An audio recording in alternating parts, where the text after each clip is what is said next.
सिद्धि हिंदी विद्यालय की YouTube channel में मैं हर्षद जानी आप सभी विद्यार्थियों का हार्दिक स्वागत करता हूँ। कक्षा 11वीं अर्थशास्त्र विषय की प्रस्तुति करूँ उससे पहले एक सुंदर सा सुविचार कि स्वामी विवेकानंद ऐसा लिखते हैं कि हमें ऐसी शिक्षा चाहिए कि जिससे चरित्र का निर्माण हो, मन की शक्ति बढ़े, बुद्धि का विकास हो और मनुष्य अपने पैरों पर खड़ा हो सके। ऐसी सुंदर सी सुविचार के साथ आइए मिलकर 1 मिनट के लिए माता सरस्वती को याद करते हैं।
सुंदर सी प्रार्थना के बाद जो पेपर स्टाइल आप लोगों को बताई गई है कि वैकल्पिक प्रश्नों के उत्तर 1 वाक्य में जवाब, 2-3 वाक्य में जवाब, 3-4 वाक्यों में जवाब और विस्तृत उत्तर, इस प्रकार की पेपर स्टाइल आप लोगों को इस वर्ष तैयार करनी रहेगी।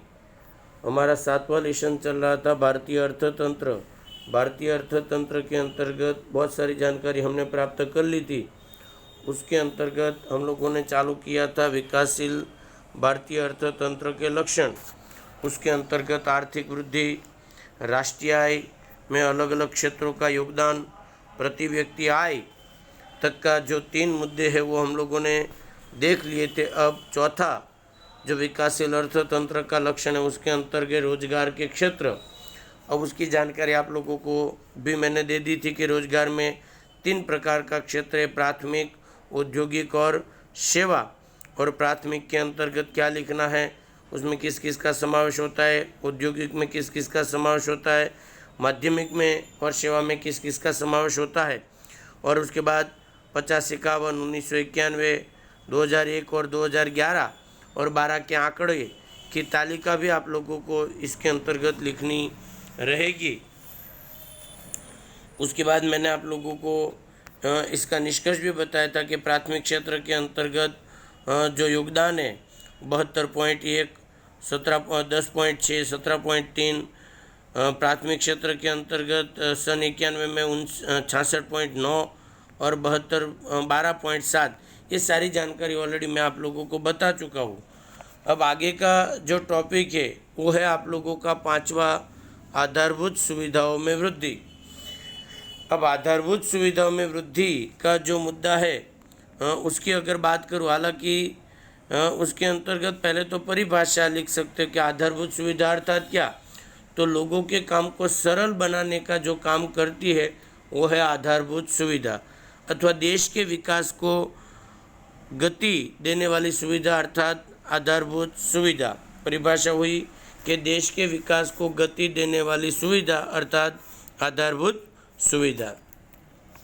कौन कौन सी सुविधा इसमें आती है, तो दूसरा मुद्दा कि बिजली, शिक्षा, स्वास्थ्य, दूरसंचार, परिवहन, सिंचाई की सुविधा वगैरह वगैरह वगैरह।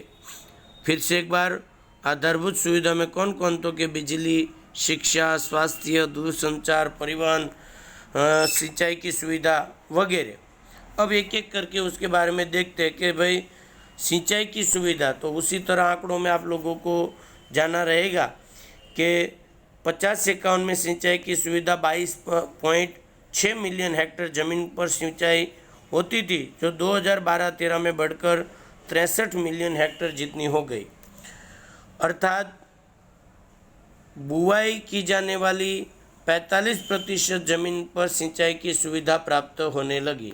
अर्थात 2 या 3 मुद्दे आप लोगों को कि भाई 50-51 में इतने हेक्टर ज़मीन को सिंचाई मिलती थी, 2012-13 में इतनी हेक्टर को, और भारत के कुल क्षेत्र को 45% बुआई क्षेत्र ऐसा है जिसको सिंचाई की सुविधा प्राप्त होती है। उसके बाद है दूसरा, शिक्षा की सुविधा।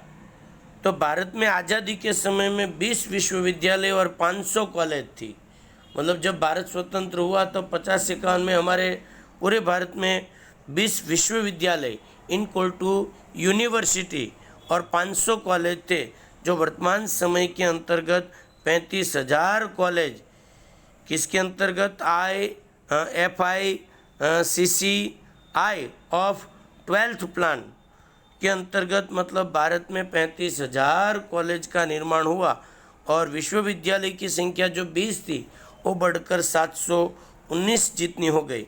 अर्थात 50-51 में 20 विश्वविद्यालय, 500 कॉलेज, और 2011-13 तक आते आते उसका प्रमाण 719 कॉलेज विश्वविद्यालय और 35,000 जितनी कॉलेज हमारे देश में है। भारत में साक्षरता की यदि मैं बात करूं तो 1950-51 में भारत में साक्षरता का जो प्रमाण था वो 18.33% था, जो बढ़कर 2011-12 के अंतर्गत 73% जितना हो गया। उसके बाद बिजली की सुविधा।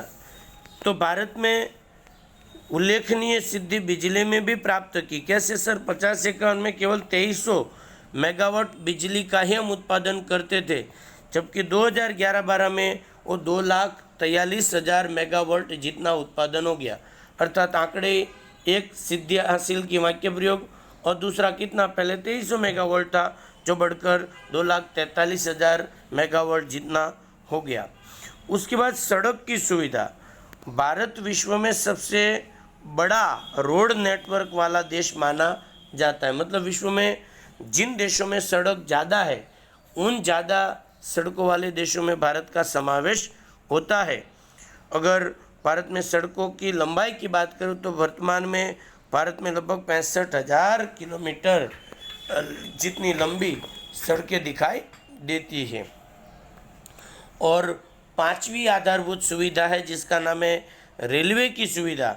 रेलवे, भारतीय रेलवे विश्व में 4थे नंबर पर है, पहला मुद्दा। दूसरा, भारत में लगभग रेलवे की 65,000 जितनी रेलवे लंबाई है। और सड़क के अंतर्गत और रेलवे का मुद्दा एक बार वापस आप लोगों को दोबारा कि भारत विश्व में सबसे बड़ा रोड नेटवर्क रखता है। भारत में सड़क की सुविधा कितनी, 48.6 लाख किलोमीटर जितनी सड़कें हैं। और रेलवे की यदि बात करूं तो भारतीय रेलवे 4थे नंबर पर आता है और भारत के रेलवे में 65,000 किलोमीटर जितनी रेलवे लंबाई है।